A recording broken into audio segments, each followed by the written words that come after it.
आई बच्चों, BCom semester 4 honours and general economics का most important key point मैं module 2 का देने जा रहा हूँ। मॉड्यूल 1 का ऑलरेडी की पॉइंट दे दिया गया है, मॉड्यूल 2 का मैं की पॉइंट देने जा रहा हूँ। इस की पॉइंट को अच्छे तरीके से कर लीजिएगा। आप लोगों का एग्जाम में यहाँ से मैक्सिमम कॉमन क्वेश्चन मिलने जा रहा है। मैं बार बार बोल रहा हूँ, की पॉइंट मतलब अंदर का लाइन को पढ़ के जाना है। क्यों?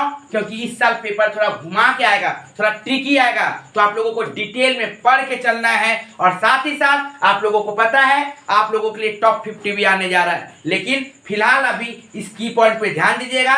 मैं एक एक लाइन को डिस्कस करके पढ़ा रहा हूँ, आप लोग ठीक से सुनिएगा। और साथ ही साथ जब जब मैं बोलूंगा पीडीएफ का मतलब स्क्रीनशॉट ले लीजिए वीडियो का, तो प्लीज स्क्रीनशॉट ले लीजिएगा। इसका कोई पीडीएफ नहीं है, कोई भी पीडीएफ नहीं है। इसी तरीके से ईडीबी का भी 40 आने जा रहा है, टॉप 50 आने जा रहा है, कॉस्ट का भी टॉप 5, टैक्स का भी टॉप 5 आने जा रहा है। तो प्लीज चैनल को सब्सक्राइब करके रखिएगा और एक बार डिस्क्रिप्शन बॉक्स में जाके चेक कर लीजिए। आप लोगों से रिलेटेड सारा वीडियो दिया हुआ है, सारा इकोनॉमिक का सजेशन, सारा ईडीबी का सजेशन, कॉस्ट टैक्स सब कुछ दिया हुआ है। डिस्क्रिप्शन बॉक्स में जाके एक बार चेक कर लो, ठीक है बाबू। एक बार जाके चेक कर लीजिए, सब कुछ आपको समझ में आ जाएगा। और एक एक करके ठीक से सुन लीजिए, अपने दोस्तों तक जरूर शेयर करिएगा। आई बाबू देखिए, इंडियन इकोनॉमी का chapter 1 concept of the growth development and national income. इसमें सबसे पहले हम लोगों को ये देखना पड़ेगा कि हम लोग जब भी बात करेंगे तो इकोनॉमिक ग्रोथ का मतलब क्या होता है। इकोनॉमिक ग्रोथ क्या है? एक नैरो कॉन्सेप्ट है। इकोनॉमिक ग्रोथ क्या है? नैरो कॉन्सेप्ट है। और इकोनॉमिक डेवलपमेंट क्या है सर? नॉर्मेटिव कॉन्सेप्ट है। ये सब इम्पॉर्टेंट पॉइंट है, ठीक है, इसको याद रखिएगा। Okay Babu, it is an increase in a country real level national, ठीक है। ये क्या करता है? रियल लेवल नेशनल आउटपुट को बढ़ाता है। और ये क्या करता है? It apply to the context of the people sense the morality, ठीक है ना, कैसे उन लोगों को गुड और बैड के ऊपर डिपेंड करना है। यहाँ पे इकोनॉमिक डेवलपमेंट जो भी करेगा वो इम्प्रूवमेंट क्या करेगा? Self esteem, needs, living standard, ये सब को लेके चेंज किया जाता है, ठीक है। नेक्स्ट, इकोनॉमिक ग्रोथ को हम लोग कैसे मापेंगे, ठीक है ना, ये भी हम लोगों को देखना पड़ेगा कि इकोनॉमिक ग्रोथ को कैसे मापेंगे सर। तो इकोनॉमिक ग्रोथ को हम लोग मेजर जो करते हैं वो करते हैं जीडीपी से, ग्रॉस डोमेस्टिक प्रोडक्ट। लेकिन इकोनॉमिक डेवलपमेंट को हम लोग मेजर करते हैं ह्यूमन डेवलपमेंट इंडेक्स से, ठीक है। आया बात समझ में? तो उम्मीद करते हैं यहाँ तक समझ में आ गया होगा। बहुत इंपॉर्टेंट चीज़ें थी, जो मैं बातें बोला हूँ बहुत इंपॉर्टेंट बात है। अब आते हैं नेक्स्ट पेज में आइए। ये सब उतना आपको दरकार नहीं पड़ेगा, ठीक है। अब आते हैं यहाँ पे डिटर्मिनेंट ऑफ ग्रोथ का डिटर्मिनेंट देखिए क्या क्या है। सबसे पहला sir natural resources, human resources, capital accommodation, technological progress, specialisation of production, per capita income. Determination of development क्या क्या है? Natural resources, quality and quality of human resources, capital accommodation, efficiency and technology. ये सब बातें हम लोगों को याद रखना पड़ेगा, एमसीक्यू क्वेश्चन में आएगा, ठीक है ना। कौन इसमें से ग्रोथ का डिटर्मिनेंट नहीं है, ठीक है ना, कौन इसमें से डेवलपमेंट का डिटर्मिनेंट नहीं है। तो आप लोगों में से इन चार जो ऑप्शन देगा, 3 तो इसमें से दे देगा और एक दूसरा जगह का देगा। तो आपको वो खोजना होगा कि कौन नहीं है, ठीक है। चलिए नेक्स्ट, अब देखिए मीनिंग ऑफ अंडर डेवलपमेंट क्या होता है। देखिए ध्यान से, अंडर डेवलप्ड इकोनॉमी का मतलब, अंडर डेवलपमेंट मतलब ही क्या होता है? Backwardness of the economic performance, failure to utilise potential for development, ये सब चीज़ें, ठीक है बाबू। Failure to satisfy the need population, ये सब चीज़। अब देखो अंडर डेवलप्ड इकोनॉमी का मतलब क्या होता है। Under developed economy is that economy in which there are low level of living, absolute poverty, ठीक है। कौन कौन सा चीज़? Low per capita income, low consumption level, poor health service, high, ठीक है ना, high death rates and the dependence on the foreign economy. ये जो चीज़ें हैं, ये चीज़ें जिस कंट्री में होगी, इसका मतलब वो क्या हो जाएगा सर? वो अंडर डेवलप्ड इकोनॉमी माना जाएगा, ठीक है। अब आते हैं हम लोग सम इम्पॉर्टेंट कॉन्सेप्ट में। देखिए नेशनल प्रोडक्ट क्या बोलता है? It is a monetary value of the all final goods and the services produced by an economy during a given period of a time, ठीक है। इसको हम लोग क्या बोलते हैं? नेशनल प्रोडक्ट बोलते हैं। नेशनल इनकम का मतलब क्या होगा सर? नेशनल इनकम का मतलब ही हो गया it is the sum total of the all income arising out of the economic activity gross domestic product measures the aggregate money value of the output produced within the geographical boundary of a country over the years। ठीक है, ये चीज़ किस में आएगा, national income के अंदर में आएगा। Okay, GDP market value of the final goods, देखिए ध्यान से, market value of the final goods produced within the country plus income earned in the country by the foreigners minus income received by the resident from abroad। क्या बोला, इसमें से क्या क्या बोला गया, मार्केट वैल्यू जो हम लोग के कंट्री में जो हो रहा है प्लस अर्न जो हो रहा है फॉरेन से वो बोला, उसमें से माइनस कर देंगे income receive by the resident from the abroad.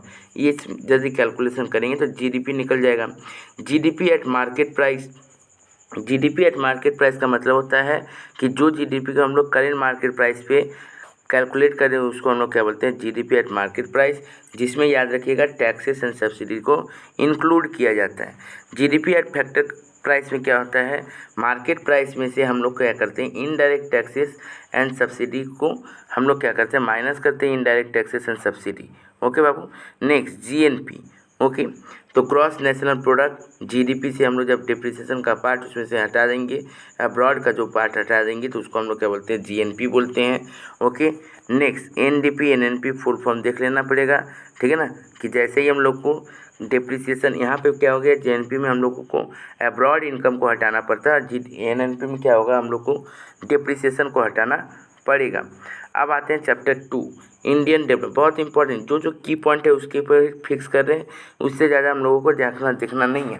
Next Indian development strategy क्या बोलता है, economic system which is mixed, इतना आपको नहीं देखना पड़ेगा, आप लोगों के एग्जाम के लिए ये देखिए। Performance era of the Indian economy 1951 to 1991, क्या किया गया यहाँ पे, basic infrastructure and the self reliances of the food production has be achieved by the economy. ठीक है, सबसे पहला काम। दूसरा काम क्या किया गया, complete the restriction on the, जो भी ट्रेड पॉलिसी का जो रेस्ट्रिक्शन था उसको ख़त्म किया गया।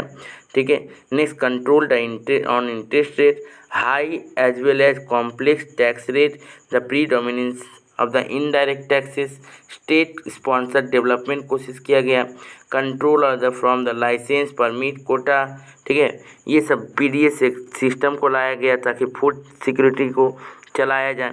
Next Indian economic policy 1990s में क्या किया गया था, during the 1950s Nehru perception of the problem of the Indian economy centred of the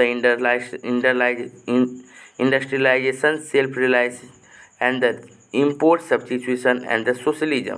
1950 से ही नेहरू का जब समय था तभी वो क्या कर रहे थे, ये सब चीज़ के ऊपर जोर देना स्टार्ट कर दिए थे कि कैसे इंडस्ट्री को बढ़ाया जाए, कैसे सेल्फ रिलायंस किया जाए, कैसे इंपोर्ट्स को ठीक किया जाए। ठीक है ना, इंपोर्ट की जगह में कैसे हम लोग उस प्रोडक्ट को खुद ही बनाएं, ठीक है ना, बाहर में से ना ला के, या फिर उसका अल्टरनेटिव खोजें, और सोशलिज्म को कैसे मेंटेन करें। 1991 में क्या किया गया, रिप्लेस किया गया new economic policy of the market principle. Market को देखते हुए सबसे पहले इंपोर्ट लिबरलाइजेशन को लाया गया और एक्सपोर्ट लेड द इंडस्ट्रियलाइजेशन। ठीक है ना, लिबरलाइजेशन सिस्टम के लिए इंपोर्ट को किया गया है, और कैसे हम लोग का इंडस्ट्री का वृद्धि हो, इंडस्ट्री कैसे बढ़ेगा, उसके लिए एक्सपोर्ट सिस्टम को लाया गया। इसके साथ ही साथ क्या किया गया, रिस्ट्रिक्शन जो था एफडीआईज में एंट्री कर दिया एमएनसी कंपनी में। ठीक है ना, डीरेगुलेशन कर दिया गया interest rate sales of the share. ठीक है, next outward looking trade policy, future तक के बारे में सोचने लगा, ग्लोबलाइजेशन देखने लगा, कंपटीशन मार्केट लाने लगे। Next market driven development, technology का नया नया चीज़ें लाना, टैक्स स्ट्रक्चर की सुधार करना, ये सब 1990s में किया गया था। ठीक है, नेक्स्ट अब देखिए चैप्टर 3 का part basic features of Indian economy. बहुत इंपॉर्टेंट क्वेश्चन है, यहाँ से क्वेश्चन आता है। बेसिक फीचर्स देखिए इंडियन इकोनॉमी का क्या क्या होता है, लो पर कैपिटा इनकम, ठीक है, shortage of the capital, population exploitation and the high dependency burden, एक आदमी कमाने वाला और उसके ऊपर 5 जन खाने वाला, ऐसा होता है economy. Massive develop unemployment, predominance of agriculture पे ज़्यादा जोर देना, shortage of the capital and technological backwardness, low level of the human development, dualistic economy, institutional backwardness, ये सब चीज़ें हम लोगों को ध्यान से क्या है, हम लोग का इंडिया का ये अंडर डेवलप्ड इकोनॉमी होने का रीज़न है। नहीं देखिए, the transition of the economy from the under development to development stage, कैसे अंडर डेवलप से डेवलपमेंट स्टेज में जाती है। यदि क्वांटिटेटिव के हिसाब से देखिएगा तो rising the trend of the national income and पर कैपिटल इनकम, नेशनल इनकम और पर कैपिटल इनकम बढ़ गया, मतलब अंडर डेवलप से वो डेवलप्ड होने चला गया। Increase the agriculture and industrial output, agriculture output के साथ साथ इंडस्ट्रियल आउटपुट भी इंक्रीज होना, ये भी क्या कहलाता है, अंडर डेवलप्ड से डेवलपिंग कंट्री में जाने का एक जगह कहलाता है। नेक्स्ट क्वालिटेटिव चेंजेस यदि देखा जाए तो सेक्टरल कॉम्पोजिशन, नेशनल इनकम अच्छा हो रहा है, ऑक्यूपेशनल पैटर्न हो रहा है, एम्प्लॉयमेंट जनरेशन हो रहा है, चेंज इन एग्रीकल्चर सेक्टर हो रहा है, डेवलपमेंट हो रहा है इंडस्ट्री लोग का। तो इससे भी हम लोगों को समझ में आता है कि पहले जो अंडर डेवलप कंट्री है वो धीरे धीरे डेवलप्ड हो रही है।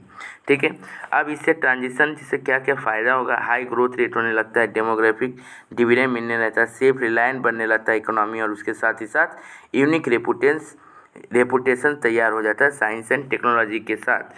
ठीक है, अब देखिए structural changes by economic structure we mean the interrelationship between the among the different productive and sector of an economy. These productive sector comprise primary sector, secondary sector and tertiary sector. Primary, secondary and tertiary sector तो आप लोगों को पता ही होगा। Primary sector का मतलब ही होता है वो सेक्टर जहाँ पे हम लोग एकदम मैन्युफैक्चरिंग डिपार्टमेंट का काम, सेकेंडरी मतलब बाइंग सेलिंग, ठीक है ना, वो सब काम करवा रहे हैं, प्रोडक्शन करवा रहे हैं, और टर्सरी सेक्टर मतलब क्या होगा, जहाँ पे हम लोग सर्विस प्रोवाइड कर रहे हैं। Next occupational structure, service of the growth, ये आपको उतना देखना नहीं पड़ेगा, ये सब आप लोगों को उतना देखने दरकार नहीं होगा। ये डेटा के साथ कभी कभी आता है खेलने, तो डेटा आप लोग थोड़ा रख सकते हो स्क्रीनशॉट। ठीक है, इंडिया का रैंक कितना था 2018 में ह्यूमन डेवलपमेंट इंडेक्स में, कितना था सर 129, कितना था 129। ठीक है, ओके, 2018 में कमर्शियल ग्रोथ कितना था, सर्विस सेक्टर का कितना ग्रोथ था, ये सब चीज़ आप लोगों को एग्जाम में हो सकता है पूछ सकता है। इंडियन एग्रीकल्चर एंड इम्पोर्टेंस और फीचर्स क्या क्या है और प्रॉब्लम क्या क्या है। सबसे पहले देखिए, इंडियन एग्रीकल्चर डेवलपमेंट पहले ठीक नहीं था, ठीक है ना, उसके चलते में क्या होता था, बहुत जगह वाटर का भी प्रॉब्लम होता था, ठीक है ना, तो इसको कैसे बढ़ाया जाए, ठीक, तो इसके लिए क्या लाया गया था, ग्रीन रेगुलेशन सिस्टम लाया गया था। कैसे फूड ग्रेन का पर कैपिटा इनकम को बढ़ाया जाए, इसके लिए क्या किया गया था कि ग्रीन रेगुलेशन लाया गया था कि हम लोग धीरे धीरे अपना इसको क्या करेंगे, इंक्रीज करेंगे, ग्रोथ करेंगे अपना एग्रीकल्चर सेक्टर को। कब लाया गया था, सबसे पहले 1960 में India relied on the import and the food, क्या किया गया था, डोमेस्टिक रिक्वायरमेंट, बाहर से भी लाना पड़ता था अपना घर के लिए, खाना के लिए। लेकिन however 2 years of the savior, the 1965 and 1966 convened the India reformed the agriculture policy and they could not rely the foreign and the import for food security. क्या बोला, फूड के लिए वो लोग फिर इम्पोर्ट के लिए वो लोग रिलाय नहीं होना चाहे। 1965 और 1966 में वो इस तरह से डेवलपमेंट करने का बारे में सोचने लगे। ठीक है, Indian adopted a significant policy reform focus the goal of the food self sufficiency, ठीक है, जिसका नाम क्या रखा गया, ग्रीन रेवोल्यूशन। अब आते हैं देखिए importance of the agriculture of the Indian economy, contribution gross domestic product and national domestic product, इसके अंदर में 53% पॉपुलेशन इंडिया में एग्रीकल्चर सेक्टर में ही था। ठीक है, और जॉब भी यहीं से मिलता है, जिसमें कंट्रीब्यूट कितना करता है, 17% ऑफ द GDP। ठीक है, ओके, इसको हम लोग किसके अंदर में लाते हैं, प्राइमरी सेक्टर के अंदर में लाते हैं। अब आगे आते हैं एम्प्लॉयमेंट जनरेशन 2020 में यदि देखा जाए तो वर्ल्ड बैंक जो भी बातें बोली थी, Indian employment, total employment, actual variable, ये उतना आप लोगों को देखने का दरकार नहीं है। 2019 तक इंडिया का रिपोर्ट है कि 43.21% लोगों को क्या हो रहा है, डेवलपमेंट यहाँ से हो रहा है। ठीक है ना, और एक तरह से क्या हो रहा है, जनरेशन को एम्प्लॉयड करने का कोशिश किया जा रहा है। पॉवर्टी भी धीरे धीरे रिडक्शन की गई, ठीक है ना, कंट्रीब्यूशन किया गया फॉरेन ट्रेड में, 14% तक का फॉरेन ट्रेड हो गया 2013-14 में, और जो कि कम गया 17-18 में 12.3%।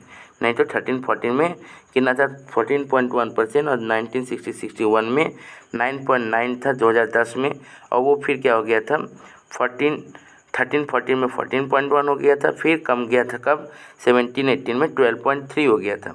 Next major features of the Indian agriculture, ठीक है ना, स्टेबिलिटी नहीं होता है, लैंड ओनरशिप सही से नहीं रहता है, कमर्शियलाइजेशन एंड डाइवर्सिफिकेशन है, क्रॉपिंग का पैटर्न उन लोगों को नहीं पता है, एवरेज साइज ऑफ होल्डिंग ठीक से नहीं पता। ये सब कारण क्या होता है, लैंड एक्विजिशन टेक्नोलॉजी का आइडिया नहीं है, इन लोगों के कारण इंडियन का एग्रीकल्चर सिस्टम भी थोड़ा सा बैकवर्ड है। नेक्स्ट लो प्रोडक्टिविटी होने का कारण क्या क्या है, सबसे पहले over crowding of the in agriculture, ज़्यादा से ज़्यादा लोग एग्रीकल्चर में होता है। इनएडिक्वेट नॉन फार्मिंग सर्विस, सही से लोग क्या करते हैं पढ़े लिखे नहीं हैं, जिसके कारण वो एग्रीकल्चर को ठीक से समझ नहीं पाते कि कैसे किस समय में क्या करना चाहिए क्या नहीं करना चाहिए। No viable size of the holding, ठीक है ना, ज़्यादा हेक्टेयर इन लोग के पास होल्डिंग नहीं है। ऑन एन एवरेज 1.15 2011 तक में देखा जाए तो होल्डिंग था, ठीक है, average size of the holding of the land. Insecurity of the land tenure, investment inadequacy, poor technical production, inadequate of the irrigation facility, इन चीज़ों के कारण क्या हो गया लो प्रोडक्टिविटी है इंडियन इकोनॉमी का। नेक्स्ट आते हैं progress of the agriculture during the plan period. अब देखिए प्लान पीरियड जो हम लोगों को पता है, first 5 year plan, second 5 year plan, third 5 year plan. 5 year plan लाया गया था कि 5 साल में ये काम करना है और उसको इम्प्लीमेंट करने का कोशिश किया जाता था। जैसे फर्स्ट ईयर प्लान में after independence problem of the food crisis and the shortage industrial raw material has been arisen, ठीक है ना। उसके बाद सेकेंड पीरियड में क्या किया था, ओनली 20 to 30% कंट्रीब्यूशन जीडीपी में कर रहे थे। फिर धीरे धीरे उस तरह से यहाँ पे बताया गया कि कौन सा ईयर प्लान में क्या क्या किया गया था। स्क्रीनशॉट ले लीजिएगा, बहुत इंपॉर्टेंट है, ठीक है, बहुत इंपॉर्टेंट है, स्क्रीनशॉट ले लीजिएगा। नेक्स्ट आगे आते हैं। नेक्स्ट देखिए Indian agriculture policy, some important suggestion agriculture policy के लिए लाया गया था, ठीक, फूड सिक्योरिटी लाया गया था। लेकिन सबसे बड़ा बात हम लोगों को क्या किया गया, फूड सिक्योरिटी कब आया गया था 1974 में वर्ल्ड फूड कॉन्फ्रेंस टर्म में हम लोग क्या किए थे फूड सिक्योरिटी के बारे में बताए थे। उसमें वहाँ पे डिफाइन किया गया था कि they are the food security का मतलब ही हुआ ability of the all time adequate nourishing diverse balance and the moderate world food supplies basic the foodstuffs and the sustain the steady expansion of the food consumption and the offset of the fluctuation of the production and the prices। क्या बोला, जो भी दाम यदि future में घट रही है, बहुत ज़्यादा चेंजेज हो रही है, तो लोग कंट्री के पास इतना फूड रहना चाहिए, इतना उसके पास अनाज रहना चाहिए जितना वो खिला पाए कम से कम अपना कंट्री को, ठीक है, व्यवस्था कर पाए। अब देखिए मेन क्या गया, land reform and green revolution बहुत इंपॉर्टेंट पार्ट है। इन द मिड 1960, ध्यान से पढ़िएगा एक एक चीज़ को, 1960 में इंडियन गवर्नमेंट को अडॉप्टेड की गई थी new irrigation strategy which the goes by the name of the green revolution, ठीक है। मॉडर्न प्रैक्टिस क्या किया and technology were applied the new strategy called the name the intensive agriculture district programme IADP, बहुत important है, ठीक है। The latter this was supplemented by the HYV programme, मतलब high yield variety programme. वहाँ पे ज़्यादा अच्छा से अच्छा क्या किया गया, प्रोडक्ट माने बीज लाया गया जिससे कि अच्छा से अच्छा एग्रीकल्चर हो। During 1964, 65 and 1976, 77 output of the food grain increase to the annual rate 2.6%। सालाना दर से देखा जाए तो 2.6% के हिसाब से वृद्धि हो रही थी, इंक्रीज हो रहा था। The total grain output double between the 1980-81 and 2017-78 from 130 billion to 277.5 million ton. क्या बोला गया, 1980-81 में जो 130 मिलियन टन उन लोग प्रोड्यूस करते थे, 2017-18 में कितना होने लगा, 277 मिलियन टन होने लगा प्रोड्यूस, मतलब डबल हो गया। 2008-9 एंड 2013-14 में एवरेज एनुअल ग्रोथ रेट का फूड ग्रेन में आउटपुट हुआ 2.4%, ठीक है। फूड ग्रेन में इंक्रीज करके कितना हो गया, 2.4% हो गया, ठीक है।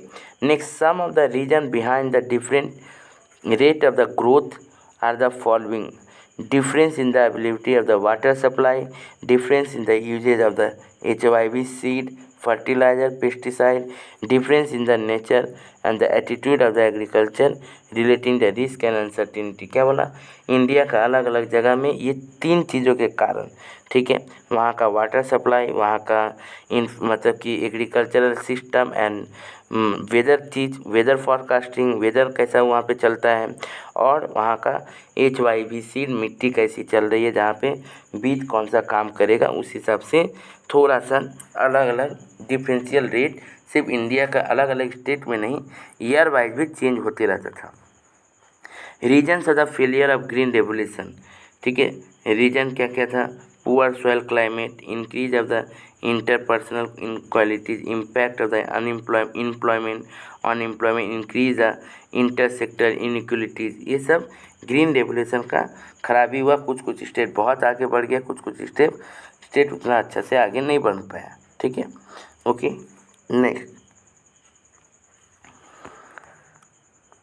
अब देखिए लैंड रिफॉर्म, ज़मींदारी सिस्टम को कैसे एबोलिश किया जाए, उस चीज़ को लाया गया था। इसको अच्छा से पढ़ लीजिएगा, बहुत इम्पोर्टेंट है।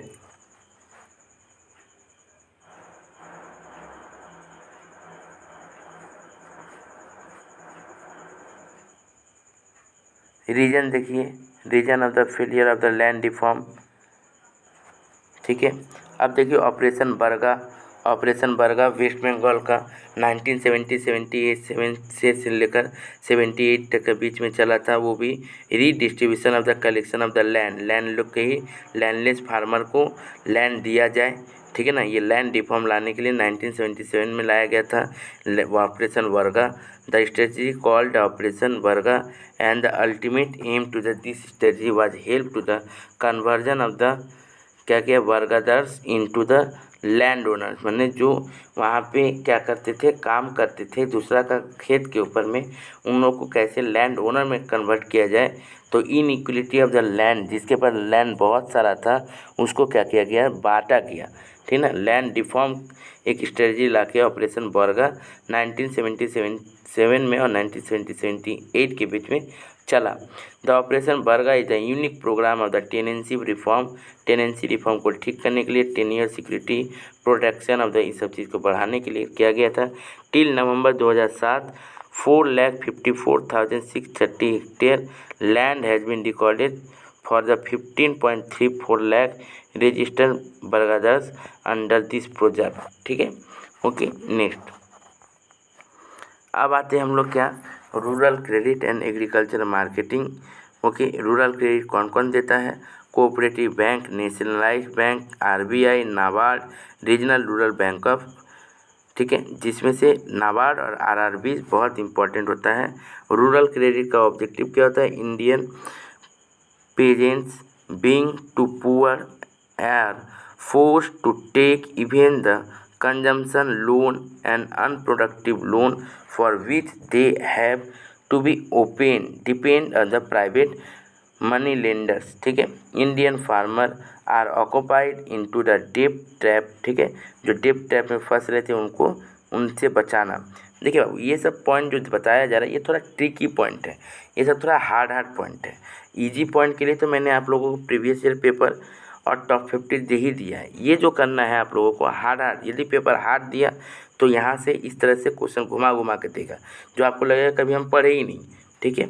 Next, problem of the agriculture credit in India, क्या क्या प्रॉब्लम है, स्क्रीनशॉट ले लीजिएगा। Inadequacy of the institutional credit, ठीक है, jotedar landlord, non recovery loans, regional disputes, credit system, ये सब चीज़ कर लीजिए। खराबी था, लेकिन रिमेडियल क्या क्या किया गया, किसान क्रेडिट कार्ड लाया गया, RRB बोल के नया सिस्टम तैयार किया गया, रीजनल रूरल बैंक, ठीक है, 1975 में, नाबार्ड तैयार किया गया 1982 में, जो एग्रीकल्चर डिपार्टमेंट का सबसे हेड हुआ, ठीक है ना, रीजनल रूरल क्रेडिट के लिए। फंक्शन क्या था नाबार्ड का, it provide the financial development supervisor of the function of the rural credit, it provide the short term, medium term, long term loan to the farmer, farm, non farm sector being the help by the bank, research and development works to the rural sector। Agricultural marketing screenshot ले लीजिएगा, बहुत important हो जाता है यहाँ से भी कुछ कुछ क्वेश्चन आप लोगों को एग्जाम में आ सकता है।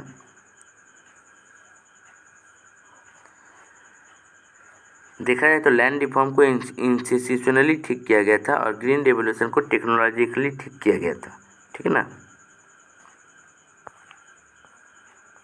Measures adopted to overcome the problem, ये सब जो प्रॉब्लम आई थी उसको ठीक करने के लिए क्या क्या किया गया था। उसके बाद ये सब देखिए, प्रधानमंत्री फसल बीमा योजना के बारे में कब आया था, 2016 में। And replace all the prevailing ill the insurance scheme in India, जितना स्कीम था, ठीक है ना, ये सब को लेके एग्रीकल्चर सबको हटा के क्या लेके आया गया, प्रधानमंत्री फसल बीमा योजना ये लाया गया, ताकि रिस्क पोस्ट हार्वेस्ट लॉसेस ये सब कौन बियर करता था, प्रधानमंत्री फसल बीमा योजना के अंतर्गत में, जो कि 2016 को लॉन्च किया गया था। नेक्स्ट चैप्टर 7 इंडस्ट्रियल डेवलपमेंट, ठीक है। इसमें देखिए बताया गया नेहरू के समय से और महालनोबिस स्ट्रेटजी ने दोनों मिल के क्या किए गए थे, इंडस्ट्रियलाइजेशन को ठीक किया गया था। 1980 से लेके 1990 तक बहुत सारा क्राइसिस आया, लेकिन 1991 में न्यू इकोनॉमिक पॉलिसी ला के इंट्रोडक्शन किया गया, एलपीजी पॉलिसी, ठीक है, ओके। जिसमें से एलपीजी पॉलिसी का मतलब ही हुआ L for liberalisation, P for privatisation, G for globalisation, ठीक है। Meanwhile the pattern development, under develop country को कैसे डेवलप करना है, एग्रीकल्चर इंडस्ट्री को कैसे बढ़ाना है, इन जीडीपी को कैसे ग्रोथ करना है, प्राइमरी सेक्टर को कैसे अच्छा करना है, कैसे ज़्यादा छोटा छोटा काम करवा के ज़्यादा ज़्यादा एम्प्लॉयमेंट देना है, ये सब चीज़ों पे यहाँ पे जोर दिया गया था। Basic features of the Indian industrial sector, ये सब स्क्रीनशॉट लेते जाइएगा, बहुत ज़्यादा इम्पोर्टेंट हो जाता है।